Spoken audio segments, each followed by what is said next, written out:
အင်္ဂလိပ်ဆန်ပြီးနုနုညံ့ညံ့ဖြစ်သွားစေမဲ့ဒီပန်းရောင်မိတ်ကပ်လို့လေးမျိုးစုံဒီနေ့ပြင်ပြပေးပါမယ်။ခရီးပြတ်တာများပြီးမျက်နှာမှာဝက်ချန်တွေထွက်ပြီးတော့မျက်တွင်းတွေအရမ်းကျနေပေါ့နော်။ထုံးစံအတိုင်း skin care step by step လိမ့်ပြီးသွားတဲ့အခါမှာ foundation ပပလေးအရင်လိမ့်လိုက်ပါမယ်။ပပလေးပဲလိမ့်ထားဆိုတော့မျက်နှာကအမဲဆက်နဲ့အမာရွတ်တွေကိုဖုံးဖို့အတွက်ဒီတစီက6ရောင်ပါတဲ့ color corrector လေးကိုမြေစုံသုံးပါမယ်။အစိမ်းရောင်လေးကိုတော့မျက်နှာမှာနီးရဲနေသေးတဲ့အမာရွတ်တွေနဲ့ဝက်ချန်လေးကို brush ပပလေးနဲ့လိုက်ပြီးတော့ဖုံးပေးတယ်ပေါ့နော်။ပြီးရင်လက်ကလေးနဲ့ခပ်ပပလေးဖြစ်အောင်ဖြန့်ပေးလိုက်ပါတယ်။ပန်းနဲ့ဖောက်တဲ့ color လေးကိုလည်းဒီမျက်တွင်းကျနေတဲ့နေရာတွေကို brush ပပလေးနဲ့ထည့်ပေးပြီးတော့လက်ကလေးနဲ့ပဲ blend လုပ်ပေးလိုက်ပါတယ်။ပြီးတော့ကိုယ်သားရောင်တဲ့တစ်ဆင့်လောက်လင်းတဲ့ဟာလေးကိုမြေစုံမျက်နှာမှာလင်းကျင်တဲ့နေရာလေးတွေကိုနည်းနည်းလေးလိုက်ပြီးတော့ထည့်ပေးလိုက်တယ်ပေါ့နော်တိတ်တိတ်လေးဖြစ်တော့အပေါ်ကနေ sponge လေးနဲ့ပုတ်ပေးလိုက်ပါတယ် nose control အတွက်တော့ဒီထဲမှာအညူရောင်အရင်ဆုံးလေးပေါ့နော်သူကတော့ခူးတုံးဖောက်ပါတယ်အဲ့ဒါလေးနဲ့မြေစုံတခြားလေးဖြန့်ပေးလိုက်ပါတယ်အရောင်ကြီးအရန်ထင်းထင်းမဟုတ်တဲ့အတွက်ကြောင့်လုံးဝ neutral ဆန်တယ်ပေါ့နော်ပြီးတော့အဲ့ညူရောင်လေးနဲ့ပဲမြေစုံမျက်နှာအရိပ်ကျခြင်းတဲ့နေရာလေးတွေကိုခပ်ပပလေးလိုက်ထည့်ပေးလိုက်ပါတယ်ပြီးရင်တော့မကွက်မရွေ့အောင်အပေါ်ကနေပေါင်နာခပ်ပပလေးလိုက်ပြီးတော့ပုတ်ပေးလိုက်ပါတယ် eyeshadow လေးကိုတော့မြေစုံ coral cottage ဆိုတဲ့ဟာလေးသုံးပါမယ်သူ့ရဲ့အရောင်လေးကမြေစုံတို့လို neutral သုံးသမားတို့ဝမ်းတုံးသမားတို့နဲ့အရန်အဆင်ပြေပါတယ်။အထက်ကပန်းလိမ်မော်အရောင်လေးကိုမျက်လုံးတစ်လုံးလုံးပေါ် base color အနေနဲ့တင်လိုက်ပါတယ်။သူကအရောင်လေးရနုနုလေးစင်ပေမဲ့အရောင်ထွက်ကတော်တော်လေးအဆင်ပြေတယ်ပေါ့နော်။အောက်မျက်လုံးတစ်ခုလုံးကိုလည်းအဲ့အရောင်လေးပဲချဲပေးလိုက်ပါတယ်။ပြီးတော့ဒီအညိုရောင်လေးကိုမြေစုံမျက်လုံးရဲ့ဒေါင်လေးတွေနဲ့အောက်မျက်ခမ်းဒေါင်လေးတွေပဲတခြားထည့်ပေးလိုက်ပါတယ်။ပြီးတော့ဒီအသားဝါလိုအရောင်လေးကိုရှေ့လေးမှာလင်းအောင်နည်းနည်းလေးထည့်ပေးလိုက်ပါတယ်။ရှင်းမပါတဲ့ peach color လေးကိုလည်းအဲ့မျက်လုံးအတွင်းပိုင်းနေနဲ့အလယ်ပိုင်းလေးမှာနည်းနည်းထည့်ပေးလိုက်တယ်ပေါ့နော်။ဒီရှင်ပင်ရောင်နုနုလေးကိုတော့မြေစုံမျက်ရည်ပေါ်လေးမှာလင်းတဲ့ effect လေးဖြစ်အောင်တင်ပေးလိုက်ပါတယ်ပြီးရင် blending blush လေးနဲ့တေချာလေးတွေဖြန့်ပေးလိုက်တယ်ပေါ့နော်မြေစုံကမျက်ရည်မညီတာဖြစ်တဲ့အတွက်မျက်ရည်တိတ်လေးကပ်ပေးလိုက်ပါတယ်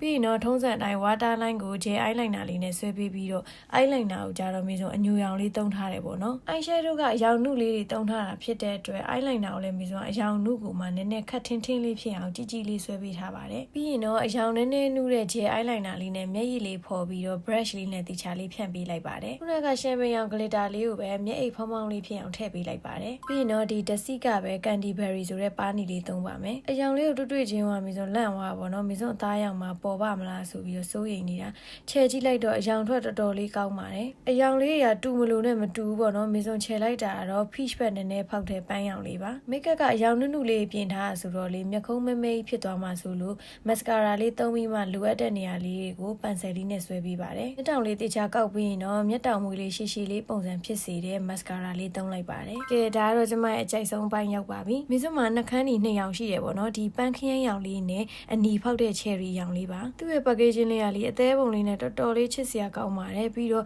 စုပ်တံလေးလည်းပါပြီးတော့ဒီလိုမျိုးသေးသေးချာချာလေးလုပ်ပေးထားတာပေါ့နော်ဒီနေ့ makeup ကပန်းရောင်လေးနဲ့ပို့လိုက်တာဆိုတော့မြေစုံဒီအနီရောင်လေးအရင်စိုးကြည့်လိုက်မယ်ပေါ့နော်တစ်ချက်ဆွဲလိုက်တာနဲ့လေအရောင်ထွက်ကအရန်ကောင်းပြီးနှာခမ်းကိုဖုံဖုံအီအီလေးနဲ့ velvet အသားလေးပေါ့နော်မြေစုံနှာခမ်းနီလေးတော့တော်တော်ကြိုက်ပါတယ်အရောင်လေးကလည်းမျက်နှာကိုတော်တော်အသားဆောင်တဲ့အနီရောင်လေးပါနှာခမ်းနီကိုတော့ရောင်စုံလိုချင်သွားပြီကွယ်အရန်ကိုကြိုက်ပါတယ်ပြီးတော့ဖြတ်လိုက်တဲ့အခါမှာလည်းသူက color stain လေးကြံခဲ့တယ်ပေါ့နော်ပန်းရောင်နဲ့မလိုက်ဘူးခံစားရလို့တော်ရုံပန်းရောင်နှာခမ်းနီမစိုးတဲ့မြေစုံတော့ဒီအရောင်လေးကိုတော်တော်ကြွေသွားပါတယ်ပန်းခရမ်းရောင်လေးဖြစ်တဲ့အတွက်ကြောင့်မြေစုံတို့လိုအသားဝမ်းတုံးတွေ neutral တုံးတွေနဲ့အရန်လိုက်တဲ့အရောင်လေးပေါ့နော်ဒီမှာမျက်နှာကိုလင်းထွက်သွားတာပဲဒီနှာခမ်းနီလေးကတော့လေဝဲတင်နေတဲ့ပါပါတယ် velvet အသားလေးဆိုတော့မျက်လုံးတို့ပါးနီတို့အနေနဲ့လည်းသုံးလို့ရတယ်ပေါ့နော်တော်တော်လေးကိုလှတာပါကဲအဲ့ဒါဆိုရင်တော့ဒီ baby pink makeup look လေးကပြီးသွားပါပြီမေစုံသုံးပြသွားတဲ့ product လေးတွေဝယ်ခြင်းနဲ့ဆိုရင်တော့ဒီမေစုံပြထားတဲ့ Cocos မြန်မာ page နဲ့ Disease မြန်မာ page တွေမှာဝယ်လို့ရနိုင်ပါတယ်အော်ပြီးတော့ဘူးပေါ်မှာဒီလို sticker ပါလာလေးတွေက